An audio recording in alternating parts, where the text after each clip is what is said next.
woman, oh human. It's your boy Tommy D, the nonprofit sector connector, baby. Here's the deal. Every single Friday morning, I make the trek up from the kitchen. I get a big old jug of water and I make the trek all the way up to the attic, just below the roof in my attic. That's where my studio is. That's where the show happens. That's where the nonprofit magic happens, at the top of the house. Why? Well, because 3 years ago, I got locked away in an attic and I came up with this idea years before that about philanthropy and focus, but it all came to fruition here, literally here on talkradio.nyc, but also here in my attic. And every week I do a couple of things. I meet with a leader of a nonprofit organization. I help them tell their story, and as I like to say, amplify their message. And shout out to my friend Valerie Heffron. She loves that word amplify. She doesn't love that word amplify. In fact, on our other show, Professionals and Animal Lovers show, I give her a hard time. And I use that word because I dig that word amplify, because it just means make things louder and bigger. And if you're Tommy D, well, if you've seen Tommy D, then you know that's sort of how I get, is louder and bigger and more excitable. There was a Warren Zevon song, Excitable Boy. And sometimes I feel like that excitable boy, even though I'm a 45-year-old boy. I feel like that at times. I feel like there's so much in the world that gets me going, and so many things I want to see. Shout out to my ADDers, my ADHDers, my creatives out there. I just have to say that. I wasn't planning on saying that today. But look, man, you know, it's something about that dopamine fix that we look for, that I'm looking for, man, that I go, I want to try that. I want to see what that's all about. I want to play with that thing. Doesn't always mean you finish a lot of projects, but it means you get to have a good ride while you're trying stuff out. So look, that's sort of what philanthropy and focus is, man. Every week it's Friday again. And right after that, like in like 6.5 days, it becomes Friday like again, and it just keeps happening. So like sort of like Groundhog's Day in a good way though, because every week I come up here on a Friday morning and there's another leader of a nonprofit. We're in the 131, 132 mark of how many programs I've done, of an idea that I had. And I don't necessarily tell you that because you should be so fired up for me, although I do appreciate it if you are. But I tell you that because if you have an idea to go do the thing, do yourself a favor. Just go do the thing. It may not work. It probably won't work exactly. I know. Let me stop it. It isn't going to work exactly how you thought it was going to work. I promise you that. It might work better. You might learn how to do things differently. Go freaking try something, man. I tell you all the time on this show, I got 50 years left. I've been saying that for 3. So I guess at the time I actually had 53 years left. So I have this deal with the universe where I've worked it out. Maybe I'll be immortal, but I don't know about if that would be so much fun, because too much Tommy D might be too much for the world. Anyway, let's get into the show. Philanthropy and Focus. That's the name of the program. As I told you, I'm the nonprofit sector connector. I would not be a very good nonprofit sector connector if it wasn't for my network. So if it wasn't for Heather Edwards introducing me to today's guest, Linda Harelick, if it wasn't for the team at Spirit of Huntington putting me on to the fact that, shout out to Spirit of Huntington, shout out to Suzanne and Michael and James and everybody over there at Spirit, and Diane, and just, you know, the team that does our artwork for Vanguard Benefits. As I said earlier this year, we started, I didn't tell you this yet today, but I've told you in the past, earlier this year, I decided that one episode of the show would work in tandem with our agency, Vanguard Benefits. Around an awareness month, last week was Global Breastfeeding Awareness Week. Didn't even know that was a thing 3 weeks ago, right? Then I found out it was a thing, and I was like, I don't really know if that's like, how would I do that on the show? I don't know a nonprofit that's in that space. And little did I know, I did know a nonprofit that's in the space. Shout out to Heather Edwards. She brought on 2 pediatricians that focus in breastfeeding and lactation medicine here on the program last week. And then after the show, well, prior to the show, I've been introduced to my guest, Linda. By the way, Linda, good morning, Linda Harelick. How are you? Good morning. I'm doing great on this Friday. All right. We'll get. I hope you're enjoying watching the show. You're going to be part of the show in a second. Absolutely. So I had been introduced by Heather Edwards to Linda through email earlier last week, and then I finished the show, and I was like, I should call Linda right now. I was like, Linda, what do you think about coming on the show next week, like as a follow-up piece to what we just did? And she goes, I'm in, Tommy D, and that's how it all works, and that's why we're here. So Linda is the executive director of an organization called Milk Bank of New York. The Milk Bank of New York, correct? That's how we say it? It's the New York Milk Bank. The New York Milk Bank. So what does that actually mean? I don't know. We're going to find out. That's why we do the show. I know this, Linda. I have been telling people all week since last Friday morning when we spoke about 5 after 11 that I'm going on a tour of the facility up in Valhalla, like to the point of people are figuring out what I should wear during the tour. And like, this is what this phenomenon, if you will, is about, the nonprofit sector connector, about philanthropy and focus, and about 60 days of service, which, gang, there's only 2 days left. I did day number 58 this week. There's only 2 days left. Actually, it was yesterday morning. Let me shout it out. The team at TD Bank invited me to Operation Splash, which is down in Freeport, Long Island. And we went out, we took a boat, and we were cleaning out garbage off of the shore in the bay, in one of the bays down in Freeport. It's really tragic. Plastics, garbage, beer bottles, soda cans, all types of trash that people just leave around, which ends up in our waterways, which ends up tragically in our animals, as you probably are aware. Check out Operation Splash. Thanks to TD Bank. Thanks specifically to Scott Horowitz for the invitation. And that's day number 58. Only 2 days. Linda, 60 days of service is this mission I'm on. When I run out of days, which is going to happen in 2 days, you want to know what happens after that? I'm going to guess you repeat the whole thing. You start from day one. Wow, am I that? Is it really? Is that it? We start from day one and we name it hashtag 70 days of service. So that's how it works. So sorry, spoiler alert. We just told you guys out of this, but that's all it is. And then I'll spend the next year and a half or 2 years doing 70 days of service. And then I probably don't need to tell you guys what happens after that, but we'll talk about that in a couple of years. So Linda, let's dive into this. I mean, your background, I want to read a little bit of your background as we talked about last week, what we're going to do. And we spoke again earlier this week. We're going to talk about you as a leader, your background, certainly the organization, the programs of the organization, the impact of the organization. I don't think we'll go to my calendar during the show live and try and pick what date I'm coming up for a tour. I think we should do that after the show. And then really just the impact and what do you need? How can we help? It's not a legacy type organization. It's a pretty new organization, correct? Correct. Yeah. About 6 years old. Yep. Only 6 years old. So here's what I'm going to read. Linda's interest in social impact stems from her early work as a registered dietitian, where she saw firsthand how environmental, cultural, and societal factors influence one's ability to reach their full potential. I don't know, social determinants of health, maybe, huh? Exactly. Okay. Right. With an ambition to transition to management, she pursued her MBA from Columbia Business School, and this led to a career at Kraft Foods, overseeing strategic planning and marketing from Maxwell House. Oh, I remember Maxwell House where they popped the top with those. We used to keep change in those cans. I don't even know if they still have those cans. I'm too lazy to make my own coffee at this point in my life. Later on, she returned to promoting health and earned her doctorate in public health from New York Medical College and became the director of operations and communications at Child Obesity 180 at Tufts University. That's down in Philly. That's in Boston. Oh, Tufts is up in Boston. Yep.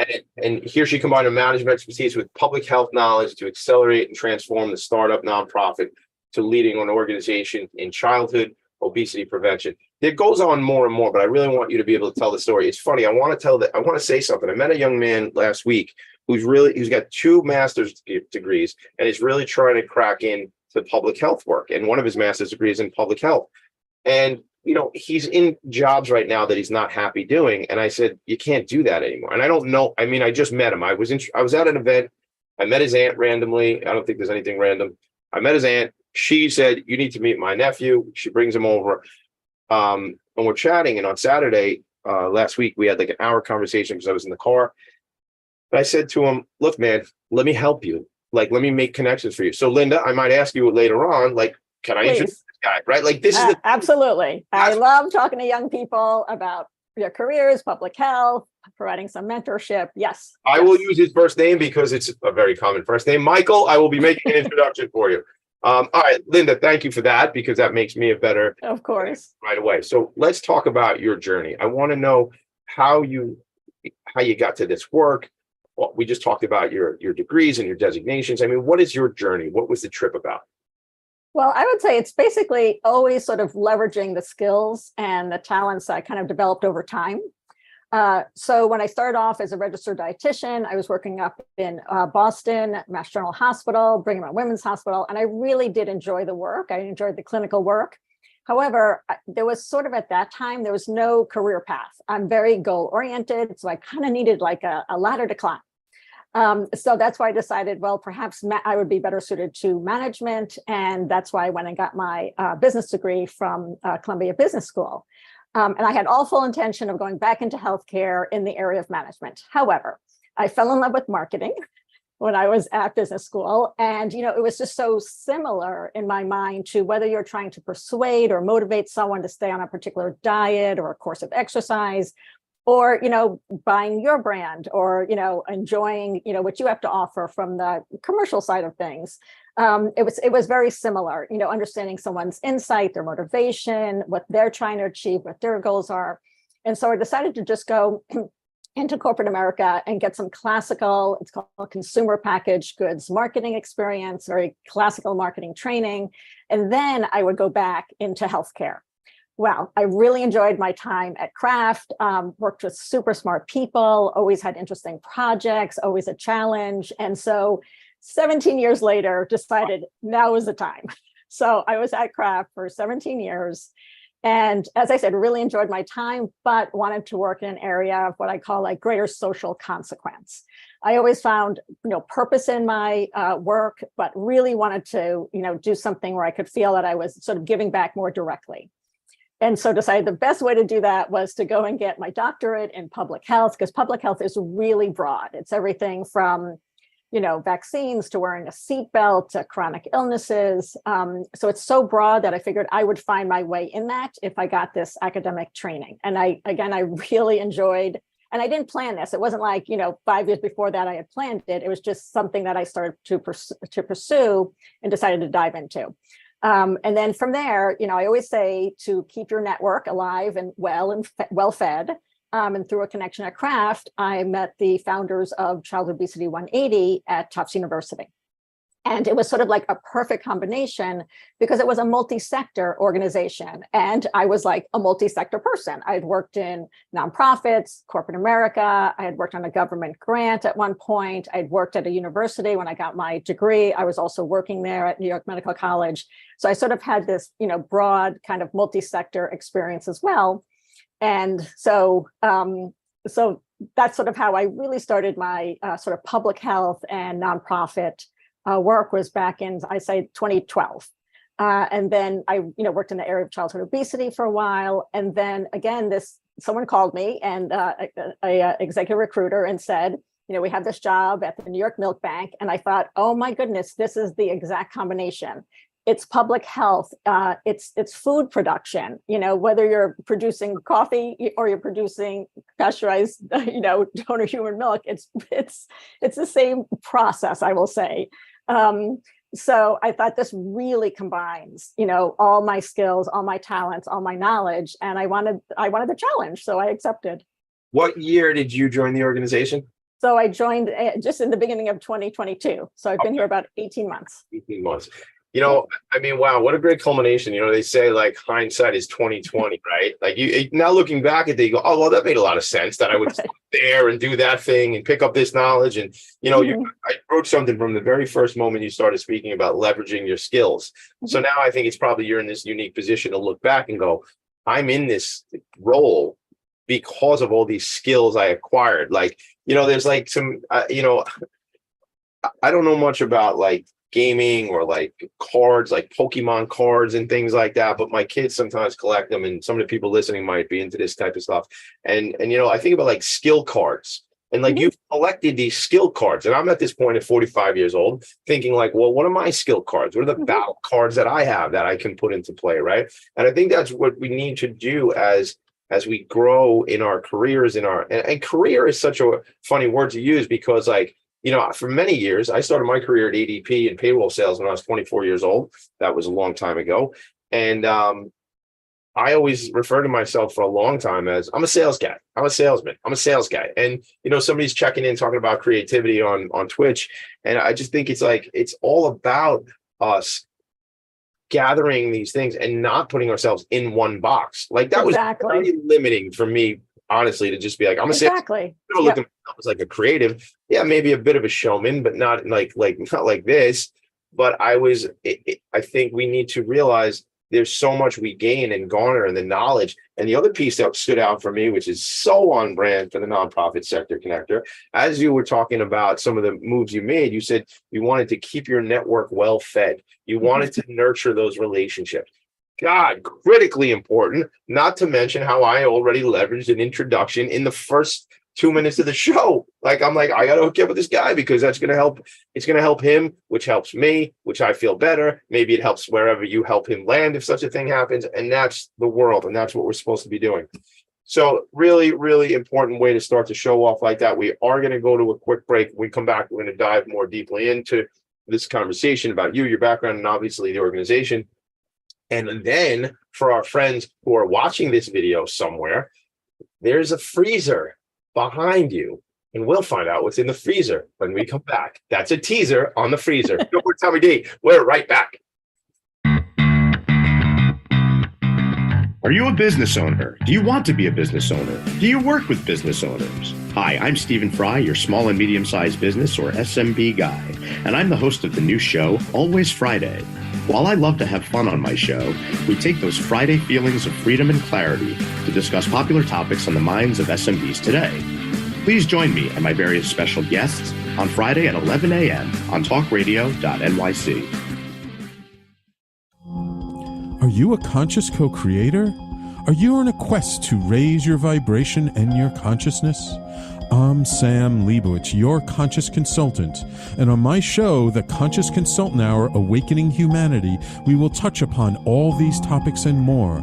Listen live at our new time on Thursdays at 12 noon Eastern Time. That's The Conscious Consultant Hour, Awakening Humanity, Thursdays 12 noon on talkradio.nyc.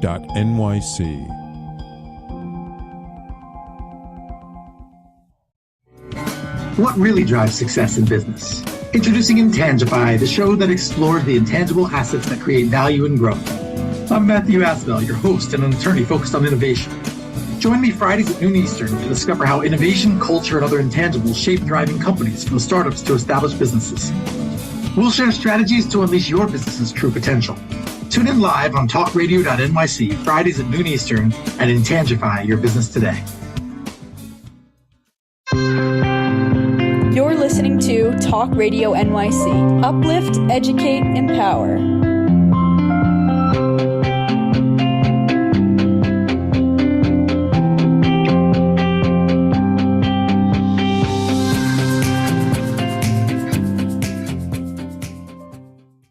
Nonprofits need connections to move in good directions. So cut through all the static. Join Tommy in his attic. Oh, I think what I'm going to do is I'm going to stop having the theme song played when we come back so I could sing it to you. And then you wouldn't have to hear Brendan Levy sing it, although I do love my Uncle Brendan and that song. Although I was listening to one of my favorite groups, a group called Revolution this morning, and one of the tunes I like to listen to called Good Vibes, bringing only good vibes. And I'm thinking I need a version of the song in that, like that reggae style. So Brendan, if you're listening, I'll text you later. If you're not, we might need to redo the song as a, like we might need to cover your own song, but in a different style. And shout out to Mick Collins, who's putting funny quotes. Tommy Demeter in the freezer teaser. He's a people pleaser. Now, not a guy, Mick Collins. He's a big time Eminem fan. I love Eminem as well, although I grew up listening to A Tribe Called Quest and Cypress Hill and some of the others. But I'm certainly an easy for you to say, kid, right? I also am an Eminem fan. But Mick, love you. Appreciate you always posting things, and also appreciate the work you do at Paid Forward Processing. So Linda, Mick is a good buddy of mine. We know each other through network and connecting. We hung out down in DC last year on another nonprofit event, and his company gives back, Paid Forward Processing. They give back their net proceeds to nonprofit organizations. They're a merchant processing company. So I like to shout him out and like to get him connected and network throughout my world. So let's dive back into the topic at hand, which is milk, is it not? Got milk? It is human milk. Yeah. It is human milk. All right. In honor of what was last week was Global Breastfeeding Awareness Week. Right. I've been putting it out there on social media as month. So we're giving it the whole month. Let's talk about the foundation of the milk bank. It was 5 women only in 2016, as we say, not too long ago, which again, it's funny it's funny to be a human being because I'm thinking like, oh, I didn't even know this was a thing, right? Like this is exactly what happened to me while I was doing some work this morning. I'm going, so I'm reading the notes. It says most people have never heard of the human milk bank. This is an opportunity to learn about the source of nutrition and on and on, right? There's some information you sent over. I go, yeah, I never heard of it. And then I'm looking on the website. I go, oh, they only found this in 2016.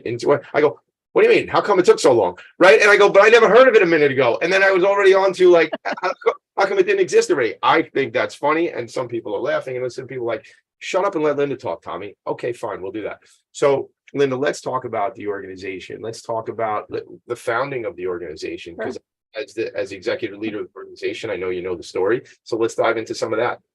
Okay, great. So yes, back in it was probably back in 2014, where 5 women who knew each other, some closely, some briefly, got together. Pediatricians were involved, neonatologists, lactation consultants, and said, you know what, milk banking has been around for decades. However, there is no milk bank in New York State. And so milk was coming from other milk banks, and probably not really being able to supply the entirety of New York State. And so we really felt that there should be a milk bank right in New York State. So New York State milk for New York State babies. And so it took about 2 years, had to raise a lot of funds, had to really understand all the regulatory environment. We are licensed by the Department of Health. We are regulated by the FDA. We are accredited by a national organization called the Human Milk Banking Association of North America, or HABANA. So lots of things have to be put in place to be able to open a milk bank, become accredited, and become licensed. And so in 2016, they opened up in a very small space, had one small pasteurizer, and was up and running. And then the demand became so strong in 2018, we moved to this facility here, where we now have 20 freezers plus a walk-in freezer. We have 5 refrigerators. We have 3 pasteurizers. It's really quite an amazing facility that raw milk from very generous moms, milk donors come in the front door, and it is processed, bottled, pasteurized, tested for safety, and then dispensed to mainly hospitals and families in need. So that's sort of like in a nutshell what took a lot of effort and a lot of time and a lot of dedication from these 5 women. Yeah, and I think that's something we need to be mindful of. And I went to the website, and I'll go there again. So I might do a bad job on some of these names, but Susan Harelick. Harelick. Yes. Oriana Perez, right? Yes. Yeah. Felter. Yeah. Roseanne Motti. Yes. Yes. And Julie Boucher Horowitz. Yes. Yes. So I see the lady. So go to the website, gang, nymilkbank.org, and you'll see these 5 founders. I wonder if you can talk a little bit about, what it was for them that they said this actually needs to be a thing. Like when you speak to them and you connect with them, what for them, I mean, I have a bunch of notes about, statistics and what the organization has, the amounts of milk that have changed hands and gotten into the babies that need the milk to thrive. But what do you think it was for them from your connection to the? Well, I think, certainly demand for donor milk has been increasing. So I think they saw this need that we needed to have a milk bank closer to home in New York State to be able to meet that demand. And, the neonatologist involved, Boriana, she works with these little tiny babies that are born 2-3 pounds, that really human milk is the best form. And if mom's own milk is unavailable or not sufficient, then donor human milk that's been pasteurized, that is the best thing for these babies. And really not only to help them survive, but also to thrive. And so there was a real, she saw the real need in the pediatricians when these babies sometimes leave the hospital, they still require donor milk. And so they really saw this need from a medical point of view, and just to be able to help, babies in need. And we sort of estimate, we don't know exactly, but we estimate that we probably save about 100 babies' lives a year by being able to provide this donated milk to the hospitals, human milk. Yeah, let's pause there for a second, gang. Okay, this is not a nice to have. Okay, what we're talking about is a mom has a baby, and maybe that baby was born premature or some other challenges. or certainly if you're talking about a tiny little 1 or 2 pound baby, I mean, that's a very scary, very challenging scenario for a family. And 100 babies' lives have been saved by this because of this organization. What do I tell you about nonprofits? They change the freaking world. Now we talk to a nonprofit that is saving lives. Okay. It's not the only nonprofit saving lives, but it is certainly an important organization that wasn't there and is now there. So again, I was down at Disney World. Let's see. I don't want to tell you how old my sister is. She might get upset, but she was a baby. So it was a long time ago. And it was like over 30 years ago. And there was a character that they just came up with, Figment. And he was like, I don't even think he's a real character anymore. Well, it wasn't real either. He was only a figment of someone's imagination. There's the story. A figment of your imagination, something you think of that you might say, I don't know, you might say, hey, I really like nonprofits. I want to do a show every Friday morning at 10 o'clock and talk to nonprofit leaders. You might, and then you'd have to battle against me because I already do that.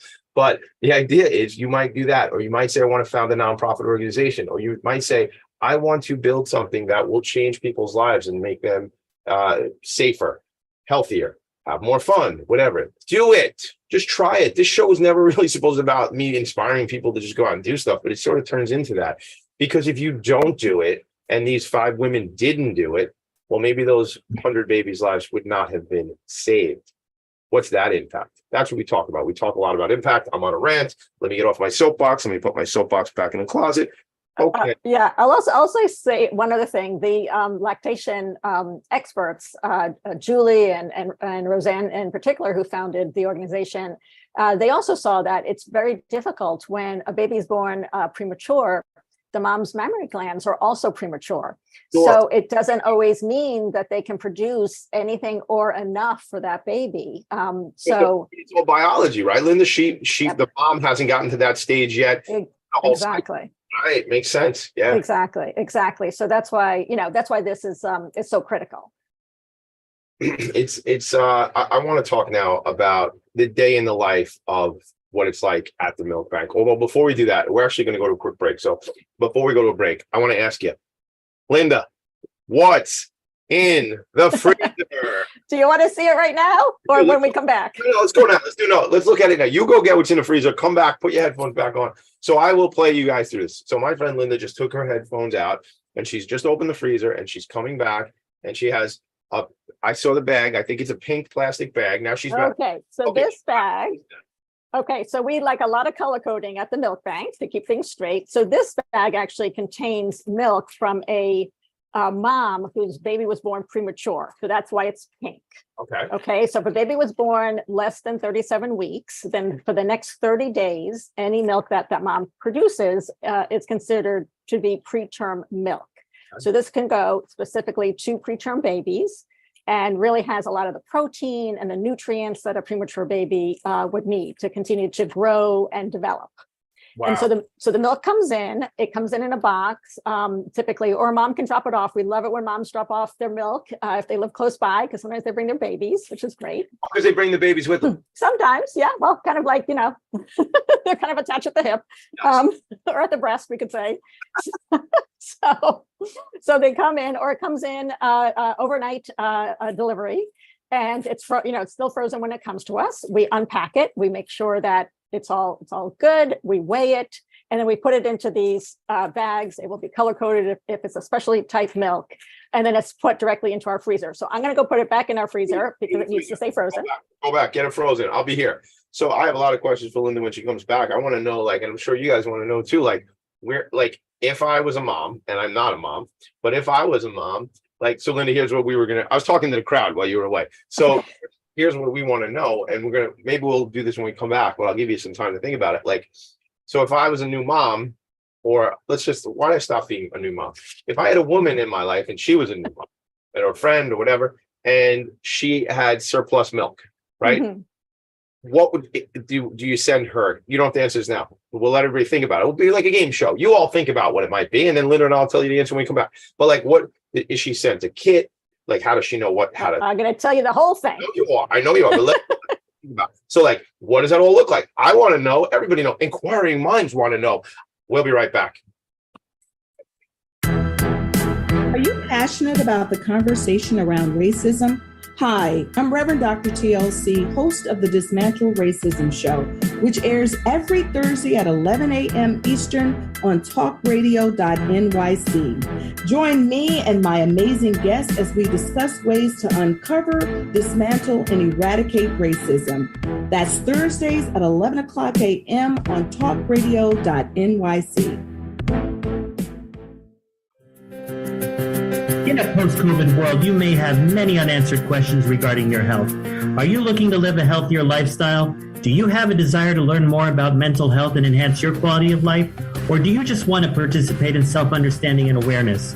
I'm Frank R. Harrison, host of Frank About Health, and each Thursday, I will tackle these questions and work to enlighten you. Tune in every Thursday at 5 p.m. on talkradio.nyc, and I will be frank about health to advocate for all of us.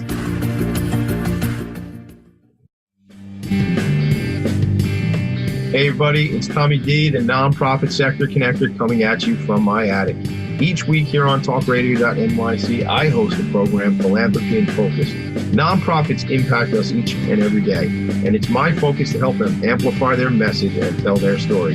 Listen each week at 10 a.m. Eastern Standard Time until 11 a.m. Eastern Standard Time, right here on talkradio.nyc. You're listening to Talk Radio NYC at www.talkradio.nyc. Now broadcasting 24 hours a day.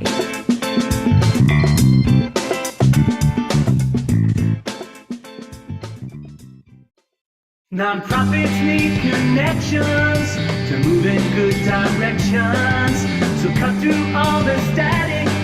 Join Tommy in his attic. Thank you for joining me in my attic. All right, here's what I want you to know real quick before Linda and I get right back into it. The New York Milk Bank is a nonprofit organization that collects excess breast milk from lactating women in good health. The milk is bottled, pasteurized, and distributed to babies in need throughout New York, New Jersey, and Connecticut. Since opening in 2016, we have diligently screened over 5,000 generous donors. That's a big deal. I don't even know like how many people come by and visit. We're going to hear more about that. But 5,000 generous donors and distributed more than, listen for it, 1 million ounces of precious donor milk. I've heard it called liquid gold. In fact, my friend Heather Edwards called it liquid gold. You know, I think about when I say 1 million, I think about the book fairies giving away 4 million books. I think about my friend Heather Edwards giving away freaking millions of diapers and millions of wipes all by herself. One woman running an incredible organization out there. So NYMB is committed to enhancing the health and survival of infants in need by ensuring the availability and quality of pasteurized donor human milk when mother's own milk is unavailable. So I did a video early this week and I said, look, mother's milk is best. If not, then donor milk. And then maybe we get down to formula, right? And if that becomes like it's a different version, I think, at least in my experience, we had 4 children. And, you know, I feel like when you leave the hospital, they're often trying to give you samples of stuff to take. You know, I'm not going to beat up companies. I know you used to work for Kraft, and we're not here to disparage anything. This is a capitalist society we live in. I understand a bit about business. But at the same time, we need to think about scientifically and naturally what is best for our babies, specifically the babies in most need, as we've talked about. All right. So when we last spoke, which was like 30 seconds ago, when we last spoke, you took out a pink bag of frozen milk. You said it was preterm milk, meaning the moms had delivered a baby who was younger than 37 weeks, right? Like hadn't gone past 37 weeks in term. So, and then I said, well, I'd like to know if a mom has extra milk or a surplus of milk, how does she contact you? How does she find out? Like, I mean, not to be silly, but there needs to be somewhere to put the milk and freeze the milk and do that stuff, right? So tell us about that process. Right, exactly. So, so that amount of milk that I sort of just pulled out of the freezer, if you have that amount of milk or more stashed in your freezer because you were, you know, thinking that, oh, when I return to work or if I travel, I'm going to need that milk. And then you end up, that becomes excess milk. Your baby does not need that milk. We want to hear from you. And so if you have excess milk in your freezer, please, you can give us a call, or probably easiest if you just go to our website. So nymilkbank.org, you'll see right on the first page, click the donate milk, and it will take you to a very brief survey, just an initial eligibility survey. If you submit that, we will give you a call. We'll have a more in-depth conversation. We'll send you an application. That application, it is long, I will warn you, but you can make it through. It is about your health, your lifestyle, any medications that you're on, things like vitamin use, all kinds of things related to your health, just to make sure that the milk that we are receiving is appropriate for a little baby, especially a sick baby in the NICU. You also will be required to have medical clearance from your doctor. So just, a sign off saying, yes, that my patient is in good health, and then a blood test. We do tests for certain things that can be transmitted through breast milk. And so HIV, syphilis, HTLV, and hepatitis. So those 4 things the blood test will determine, and then you will be approved as a donor. And we pay for all, any of the costs involved with the blood test. We pay for all of that. Then if you're not local to us, we will send you a box. And in the box will be a liner so that the milk, your milk is going to be frozen. It's going to be put into this box. It's going to be sealed up and sent to us overnight. We also ask you that you do sort of a, tell us what's been going on. Have you been on any medication recently? Has anything, changed with your health, so that we have all the up-to-date information. If you prefer, we also have what's called depots or collection sites throughout all of New York State. And in that way, instead of having to sort of pack up your milk, you can take it to this collection site, and it could be a yoga studio. It could be a pediatrician's office. It could be, a hospital setting, and you can drop your milk off there. They will collect that milk and then, package it all up and send it to us. So if you are a yoga studio or a pediatrician's office and you would like to be a part of this journey of breast milk from breast to belly, we also want to hear from you as well. Because having more collection sites also increases our awareness and makes it more convenient for moms who are very busy to be dropping off their milk. And so once we receive the milk. While you're speaking, I'm going to share the website. So you keep going. Great.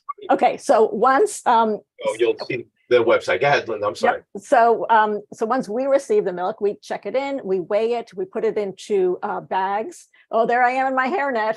Oh my God. Do I get one of those hairnets when I come for my? Oh, yes, you do. Oh, yeah, look at this hair. I'm going to need 2 hairnets. If you want to go into the freezer, you got to put on a heavy duty jacket as well. You tell me. Oh. So there I am actually dispensing the milk that has come in through the front door and has been through our process. So once the milk enters our freezers, we have production schedules. When it's ready to be bottled, we take it out. It's thawed in our refrigerators. It's strained. It will be typically mixed with 3 or 4 other donors of milk to sort of even out the nutritional profile of the milk. So it's like kind of like a milk cocktail. It's like a milk cocktail. Exactly. And then it will be bottled, sealed, pasteurized to kill any bacteria or inactivate any viruses. The milk then enters our refrigerators to be chilled. And we send out 1 bottle from each batch, has to go out to an external lab to be tested for any, bacteria that might be growing. Okay. Once that is cleared, then it can enter our inventory. It goes into our walk-in freezer. And then when hospitals place an order, or families place an order, it is dispensed. I mean, wow. It's, you know what? I mean, I could see how fun this is going to be when I come out for tour, because I'm going for tour. So if you live near Valhalla and you're interested in nonprofit organizations and you're interested in your boy, Tommy D, maybe I don't know how many people are going to show up, but we should talk about it, but don't just show up. Okay, don't just reach out to me, Tommy D. Send me a note on Instagram if you want, tommyd.nyc, or send me an email, tommyd@philanthropy in Phocus, PHOCUS.com, and we can connect, because I'm looking to go around the country and do some stuff and sort of try out some new ideas of connecting with organizations in person, and I think I'm going to have a lot of fun with that. But what I'm just seeing the whole step by step that you ran us through, again, in this setting, that's what best we could do. But like, if we're on site and you can show me, here's where this happens, and here's where that happens, and here's where this happens, that's just so exciting to me, because it's the stories, man. It's the stories that sell. And, exactly. Yeah. I have a marketing background. And let's be honest, Listen, I got newsflash. Nonprofits are businesses, folks. Okay. And yes, development people and leadership. We're some salespeople at times. Okay. Because we're selling the mission. We might not be selling you a product, but we're selling you the impact and the results of what it is that we do and what happens because of what we do. Right, Linda? Oh, absolutely. And yes, in our case, we would love to show off. We love showing off our milk bank now that COVID, I know it's still here, but it's waning. We have been giving tours, and so we'd be happy to do that and happy to put you to work with a hairnet and a beard net. And I don't know what else to wear. I got a lot of hair on my head and my face here, so I'll wear them also. In fact, I was at I think it was at Hershey Park, and they have like one of these things where you go there and you make like a chocolate bar. And they made me have like a beard net too. Like I've had to wear. Where else I had to wear a beard net? We did something with I don't know the name of the organization, but it was the Rotary locally here, and they were packaging food. I don't know if you've ever done this, but if folks, if you're looking for a team building thing, it's like an assembly line, right, Linda? So we got like a big old box of rice. And then we got like this nutritional pack you pour in, right? And then it was like beans. You had a couple scoops of beans. And it's so fun. And I had at least two of my kids. My wife and I were there. At least two of my kids. My friend Bert Lurch. It was connected to the Health and Business Alliance and the Rotary up in out in Nassau County, one of the Rotary clubs. And it was just like so fun. And like that's the thing. But I had to wear a beard net. Twice in my life I've had to wear a beard net. I never had to wear a beard net. Well, this will be the third. And I will put in a plug for Feeding Westchester, which also takes in volunteers and has them packing food and doing lots of other things. So do they do that thing, Feeding Westchester? Like absolutely. Yep. And they're really kind of like right down the block. So I'd love to connect with them. Feeding Westchester, love to come out and visit you when I'm up that way. Actually was texting my friend. My friend Darcy lives up that way. She's involved with this company called One Hope, which is a wine company, and they give back 10% of profits to nonprofits. So we should. Darcy's going to come on the other show at some point. But we, the other show I do, sort of the In Focus nonprofit show, where I bring on people that service and work with the nonprofit sector. But she lives up not too far from you. So I was just saying, I was up there with her. We went to Volunteer New York, had a big event a couple months back. I think you and I might have talked about it. Yeah. And that was a really special event. And so again, I am down here on Long Island, but happy to collaborate all around New York. Especially, in where you are, it's like the 6th or 7th borough. You know what I'm saying? Everything after that is sort of like Canada to me. So shout out to, upstate New York. Sullivan County. I'm just kidding. It's just a Long Island joke. Relax, everybody. Shout out to my friend Robert Rosner. I know you're listening, who's originally from Troy, New York, and is now in Dunwoody, Georgia. So I never get to say hello to you. So hello, Robert. All right. So we are almost onto our another break, which is crazy to think because this is how quick the show goes. But Linda, I want to ask you a question, and I'm not going to text you later on. I'm just going to ask you right now. Remember when you thought we would not have enough to talk about? I know. Remember last Friday morning when you're like, how can I fill an hour? I said, we'll do just fine. We have one thing we'll hit on when we come back. Here's what I want to talk about. I want to talk about when we come back a little bit about where we ultimately get to in this part of the show is what do you need? How can we help? Who can we connect you with, obviously? But I do want to just send out a little teaser again. There's something about bikers. There's something about milk, and I will leave it there. And we'll talk about that when we come back. Right back. What really drives success in business? Introducing Intangify, the show that explores the intangible assets that create value and growth. I'm Matthew Asbell, your host and an attorney focused on innovation. Join me Fridays at noon Eastern to discover how innovation, culture, and other intangibles shape thriving companies from startups to established businesses. We'll share strategies to unleash your business's true potential. Tune in live on talkradio.nyc Fridays at noon Eastern and Intangify your business today.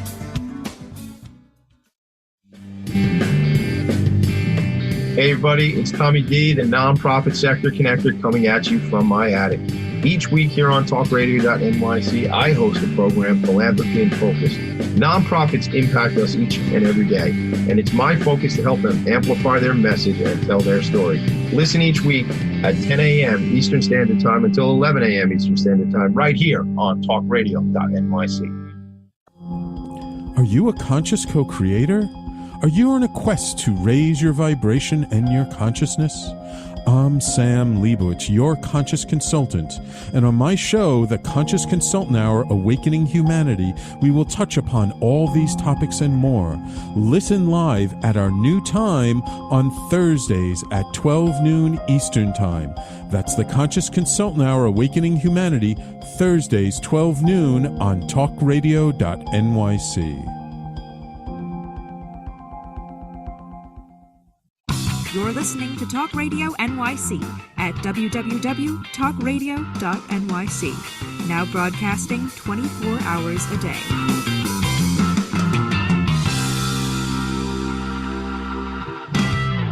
Nonprofits need connections to move in good directions. So cut through all the static. Join Tommy in his attic. Cut through the static, join me in the attic. I talk a lot about volunteerism. I talk a lot about getting involved in your community. I talk a lot about supporting your local nonprofits. I also say life begins at the end of your comfort zone. I've been known to say that, so get uncomfortable. So I have been considering this all week, and I don't know if it's actually going to work out or not, but there's something called the Milk Riders. The Sirens Women's Motorcycle Club of New York City are founding members of Milk Riders. Now, because I'm a crazy person, I was like, oh man, I'm going to go up there and I want to volunteer, and Linda's going to show me around, and apparently I got to wear a beard covering now and all this cool stuff. And I'm like, yo, it would be hysterical, like I've been telling people. So there's these bikers, and they bring the milk around, and they're like delivery service. And I was like, how cool would it be if I'm on the back of a bike, holding? I've never been on a motorcycle in my life in 45 years. And I'm like, I might have to do this just for the show, just for the showmanship of the whole thing, on the back of the bike, holding on to somebody. Although I see some of these as I look at the website, which maybe I'll share pictures of the website.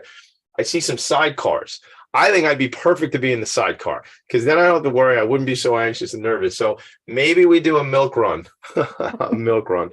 That's back when I was a sales guy for ADP, when you would take a manager out on the road, Linda, they would say, you take them on a milk run. And that was you take them to your key accounts and people who like you in the community. So you just look like a champion. So he goes, oh, what are you taking me on, a milk run, Tommy D? But and that was what I was thinking. Anyway, I'm rambling, but I remember going to Dairy Barn and getting glass bottles of milk. So people used to deliver milk many years ago. Tell me about the Milk Riders, and then we'll talk more about what the organization needs too. Okay, great. Well, the Sirens are an amazing organization. They, do a lot of community events. They give of their time. And one of the things that, they started doing for us was these Milk Riders. So when maybe a hospital is in need, it's an emergency delivery, they ran out of milk by chance, and this baby is going to start feeding and really needs to have human milk, and we just can't get it there with our courier service or with FedEx. It would just take too long. Then we call upon the Sirens, and they will put out a call for someone to come to the milk bank and take this milk to where it needs to go. It can also happen with families who are receiving donor milk and can't afford the shipping. And so we will call upon the Milk Riders as well for that. And then there are cases, we're talking about upstate New York, that maybe someone who's actually donating their milk is in an area that a FedEx is not close to them. And so a Milk Rider has gone for us to get that milk and to take it to a depot for us so that raw milk can get to us. So here you have pictures of the Milk Riders. They don't always come in with their motorcycles. They do have cars, and they do deliver with their cars as well. So we're very thankful That is so for that. And also just also a shout out that they also have raised money for us because not only do we need milk donations, but we also need financial donations. Yes. And so they have raised money for us, and we purchased a freezer that we use every day. And that was actually in memory of one of the Sirens who unfortunately passed away during COVID. And so her mom, Judy Wetzler, and the Sirens raised those funds for us. So they've given us more than just their ability to transport the milk. Of course. How did that? So we talk a lot about strategic alliances and strategic relationships. How did that one start? What was do you remember? You know what? I do not know the answer to that. I was thinking to myself, how did that originally start? Shout out to the original 5 women who founded this organization. Exactly. The story how you got the Sirens. Shout out to the Sirens. Look, Sirens, we should maybe do a thing. Maybe I should drive in the sidecar and would deliver some milk. I don't know. If you're down for it, I don't have a choice. I just said I would do it on a live show. So, but I think that would be fun. I want to just shout them out because, it's all about getting involved in your community, and it's whatever you can do, whatever your ability might be. They got these bikes. They can be in and out of places quick, right? And yes, of course, they have cars as well, like you said, but it's just a passion for what they're doing. And condolences on the loss of one of your riders for sure. And what a great legacy and memory to utilize that tragedy to go out and raise dough to buy a freezer, which now serves all these babies. And that lives on in the memories and lives on as a legacy. So before I start crying, which we talked about, your husband is going to come on the show. Oh, you'll definitely be crying with him. He said he's going to, I don't, it's seeing what he does. I'm going to be crying laughing, but I think he's going to, it sounds like he's a big mush like me. So it'll be, I've got your new show. It's going to be two guys crying. Welcome to the show. Let's talk about what you need. Any events coming up, any fundraisers, anything we should know about? Absolutely. So, most practically, we do need milk. And so we always are in need of donated milk. So just shout out to any, healthy lactating women who have excess milk beyond what their own babies need. Please reach out to us via the website, fill out the very short questionnaire, and we will be giving you a call. So that's always a need. And so shout out to that. We also, need financial donations because we're always trying to innovate. We're always trying to enhance whether it's production capabilities, our systems, and that costs money. So, so financial donations, and we have, wonderful foundations and folks that have given to us year after year. And so we truly appreciate those generous donors, and more is always needed. In terms of events, we sort of have one that's just in its very infancy, not I'm going to say pun intended. I told you were witty. I said it to you earlier today. You are witty. I like that. So what is? Okay, so we have there are the moms who healthy lactating moms who are donating, and over a long period of time, but we also receive calls from bereaved moms.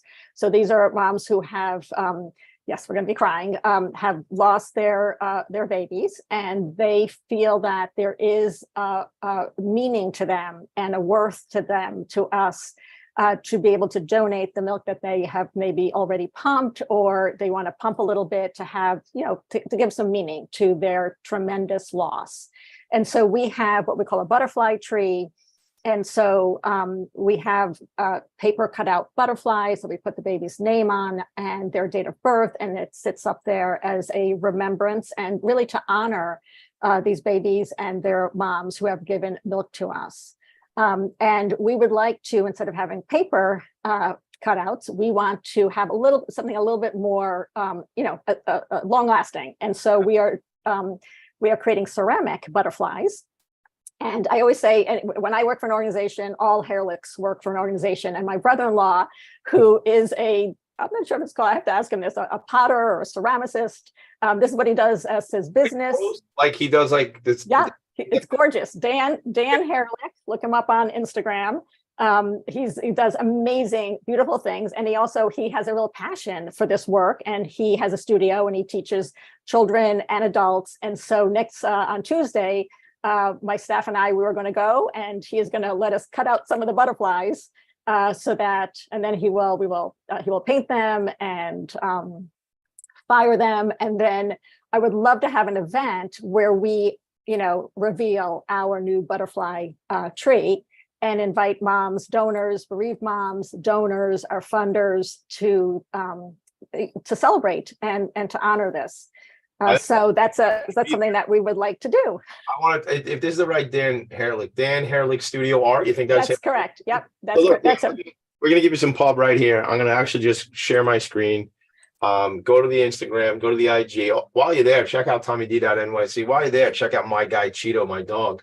But check out Dan Harelick Studio Art. I'm going to follow him right now. I think he's telling me, it's just, sorry, you're following the max number of accounts. So I got to kick a couple other accounts that I'm following out. Wow. Well, he's worth following because it's gorgeous stuff. ADHD is what I'm trying to tell you. I told you that earlier. This is what happens. Oh, I like that account. Oh, I like that account. Let's follow it out. Let's see what they're doing. But you got it. So I see him down here working. Yeah. Right. Yeah. Yes. This is awesome. Oh, look at, I see this shirt that says Simon said. Oh, I don't know what that's about, Linda. it's all in the family. It's all in the family. Else out while we're here? Anybody else you want to shout out? Well, I was going to tell you, my son is a musician, and he can give you maybe an alternate to your intro music. I would love to talk to him. What's his name? Jacob Harelick. Hey, Jacob Harelick, check it out, man. Listen, I would love to look up a band called Revolution. Think about that song "Sun Is Shining" by Bob Marley. And then think of the lyrics of "Join Tommy in his attic." See if you come. There should be a whole thing. I should get all the young musicians to try and send me something about like redoing the song and different things. And you know what it is? I want to do like 12 different shows anyway. So we need a theme song for all the shows. All right, we are out of time because that's what happens on the show. You know what? I told you so, Linda. I told you. You did. Just about 1 week ago, 10 minutes shy of our conversation 1 week ago, I said, trust me, we're going to be all right. We're going to run out of time. All right. The website for the organization, I lost it because I've been looking at so many other different things. So it is nymilkbank.org.org, NY Milk Bank. We need milk. We need money. We need relationships. We need connections. Anything else that we need? I think that covers it. That's it. Well, listen, you can connect with my friend Linda. Linda, I'm coming up for a tour. Linda, one last thing I was going to ask you. How big is the organization? You must have hundreds of employees, right? Oh, yes. All 11 of them. Yes. And they are amazing. I have the most amazing staff. 11 hardworking, dedicated staff.